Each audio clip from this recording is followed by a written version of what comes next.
Good morning all of you. हजुरहरूलाई शुभ बिहान है। आज एकदम पानी परिरहेको अवस्था छ। अब असर लाग्यो नि त होइन। म आफै पनि हेर्नु न छाता ओढेर हिँड्दै आएको छु क्या एकछिन हिँड्नलाई।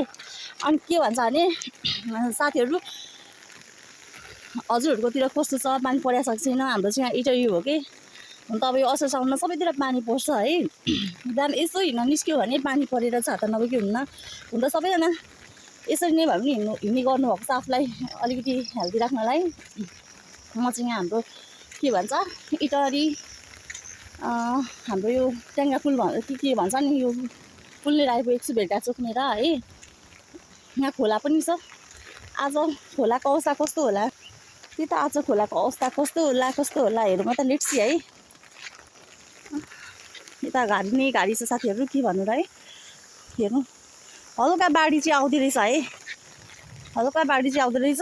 यहाँ बाढी आयो भने त्यस्तो बिजोग हुन्छ भने क्या उतापट्टि सबै घरहरूमा पसेर बिजोग पार्छ यताको बाढीले। यहाँ हेर्नु त साथीहरू बाढी आएर छुछुमा हरियो परियो त छ, तर अन्नाउ चाहिँ घारी नै बढेको अवस्था छ है। यहाँ चाहिँ यस्तो पुल नै रहेको छ है। अब देख्नेहरूले त देख्ने भएको छ, नदेख्ने भन्ने त हुन्न। त्यही पनि यसो हजुरहरूलाई देखाएको अवस्था है। म चाहिँ अब यसरी नै छाता बोकेर यसो भिडियो बनाउँदै हिँड्दै घर पुग्न आँटेको अवस्था क्या। अनि good morning all of you. हजुरहरूलाई शुभ बिहान है।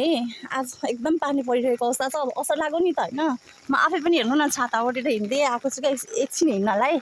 अनि के भन्छ भने साथीहरू हजुरहरूकोतिर कस्तो छ, पानी परिरहेको छ छैन? हाम्रो चाहिँ यहाँ इन्टरभ्यू हो कि हुन त अब यो असर साउनमा सबैतिर पानी पर्छ है। बिहान यसो हिँड्न निस्क्यो भने पानी परेर छाता नबोकी हुन्न। हुन त सबैजना यसरी नै भए पनि हिँड्ने गर्नुभएको छ आफूलाई अलिकति हेल्दी राख्नलाई। म चाहिँ यहाँ हाम्रो के भन्छ इटरी हाम्रो यो ट्याङ्गा पुल के भन्छ नि, यो पुल लिएर आइपुगेको छु भेटघाट चोक्नेर है। यहाँ खोला पनि छ। आज खोलाको अवस्था कस्तो होला, त्यही त आज खोलाको अवस्था कस्तो होला हेरौँ त लेट्स सी है। यता घारी नै घारी छ साथीहरू, के भन्नु र है। हेर्नु हल्का बाढी चाहिँ आउँदो रहेछ है, हल्का बाढी चाहिँ आउँदो रहेछ। यहाँ बाढी आयो भने त्यस्तो बिजोग हुन्छ भने क्या उतापट्टि सबै घरहरूमा पसेर बिजोग पार्छ यताको बाढीले। यहाँ हेर्नु त साथीहरू बाढी आएर छुछुमा हरियो परियो त छ, तर अन्नाउ चाहिँ घारी नै बढेको अवस्था छ है। यहाँ चाहिँ यस्तो पुल नै रहेको छ है।